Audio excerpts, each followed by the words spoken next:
வாழ்க வையகம், வாழ்க வளமுடன்.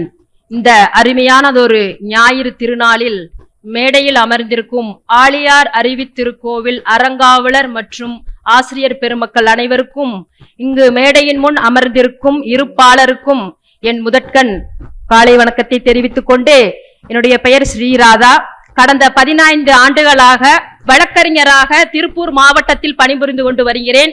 அது மட்டுமல்லாமல் மத்திய அரசு நோட்டரி வழக்கறிஞராக கடந்த 5 வருடமாகவும், அது மட்டுமல்லாமல் பெண்களுக்கு எதிராக நடக்கும் பாலியல் வன்கொடுமைகள் மற்றும் குழந்தைகளுக்கு எதிராக நடக்கும் பாலியல் வன்கொடுமைகளை கண்டிக்கும் பொருட்டு நிறைய கல்லூரிகளிலும் பள்ளிகளிலும் விழிப்புணர்வு நிகழ்ச்சிகளை 100க்கும் மேற்பட்ட இடங்களில் பெற்று சிறந்த பட்டம் பெற்று வந்து கொண்டிருக்கிறேன்.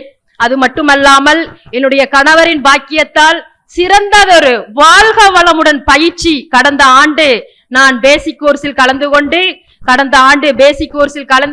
நான் கட்டாயம் ஆழியாரில் பிரம்மஞானம் எடுத்தே தீர்வேன் என்ற உயர்ந்த எண்ணத்தில் 3 அகத்தாய்வு பயிற்சி முடித்து இன்று பிரம்மஞானத்தில் தவத்திரு அடிகளார் அவர்கள் இயற்றிய இந்த தருணத்தில் இந்த இடத்தில் நான் நிற்பதில் மிக பேரும் புகழும் பெருமையும் அடைகிறேன் என்பதில் எனக்கு எல்லளவும் எண்ணமில்லை.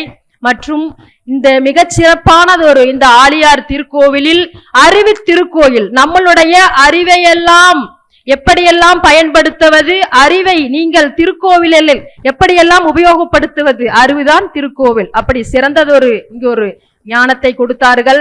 அது போல ஆசிரியர் பெருமக்கள் அனைவரும், ஒரு தாய் எப்படி ஒரு குழந்தைக்கு சோறூட்டி வளர்ப்பாளோ அது போல இந்த கடந்த 3 தினங்களாக ஒவ்வொரு ஆசிரியரும் பிரம்ம ஞானத்தை எனக்கு கற்பித்து கொடுத்தார்கள். அதில் மிக பேரானந்தம் அடைந்தேன். நான் கற்க முடியாததை இந்த 3 நாளில் மிகவும் அழகாகவும் ஆனந்தமாகவும் மிகவும் சிறப்பாகவும் கற்றுக்கொண்டேன். அது மட்டுமல்ல, நாம் தினமும் அமர்ந்து இருக்கும் இடத்தில் உண்ணும் இடத்தில் 2 அடிகளில் திருவள்ளுவர் எப்படி ஒரு திருக்குறளை இயற்றி உலகத்திற்கு ஒரு முன்னுதாரணமாக இருந்தாரோ, அதே போல 2 வரிகளில் ஒவ்வொரு எழுத்துக்களும் நம் வாழ்க்கையில் திரும்பி பார்க்கும் விதமாக அழகாக 2 வரிகளில் நம்மளுடைய திரு ஆழியார் அவர்கள் திருக்கோவிலில் இந்த அழகான ஒரு கவிதைகளை இயற்றியுள்ளார்கள். அது போல நான் வரும் காலங்களில் இந்த பிரம்ம ஞானத்தை எடுத்துக்கொண்டு சங்கல்பமாக எடுத்துக்கொண்டு வரும் காலங்களில் குழந்தைகளுக்கும் பெண்களுக்கும் எதிராக நடக்கும் பாலியல் விழிப்புணர்வாக இருந்து அவர்களை தடுத்து பாதுகாப்பேன் என்று உறுதி கூறி வாய்ப்புக்கு நன்றி கூறி விடைபெறுகின்றேன். வாழ்க வளமுடன்.